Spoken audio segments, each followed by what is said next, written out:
अस्सलाम वालेकुम दोस्तों, मेरा नाम है अदनान और मैं इस वक्त मौजूद लाहौर में जो स्टेट बैंक के ऑपोजिट हमारा प्राइमेस सोलर कंपनी का आउटलेट है उसके यहाँ पर वेयर हाउस में आप देख सकते हैं कि इस वक्त हमारे जो स्टॉक की डिलीवरीज हैं वो जा रही हैं यहाँ पर कार्गो के ज़रिए पूरे पाकिस्तान में हमारा जो स्टॉक भी जा रहा है। और अल्हम्दुलिल्लाह पिछले 5-6 दिन से जब से ये स्टॉक आया है तो ऑलमोस्ट डेली बेसिस पे 50 से 60 पीसेस जो है वो हमारे पूरे पाकिस्तान में डिफरेंट सिटीज़ में जा रहे होते हैं। अभी आज जो है वो कुछ डिलीवरीज रहेगी जिसके अंदर जो स्टॉक बच गया है हमारे पास वो यहाँ पर आप देख सकते हैं कि प्राइमेक्स ने जो नया इन्वर्टर लॉन्च किया था गैलेक्सी PV 2500 प्लस जो कि 1.5 किलोवाट का इन्वर्टर था।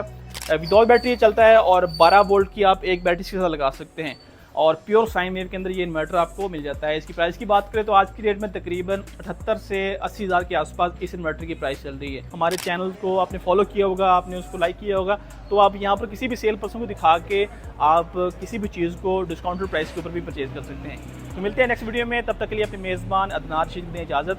अल्लाह हाफिज़।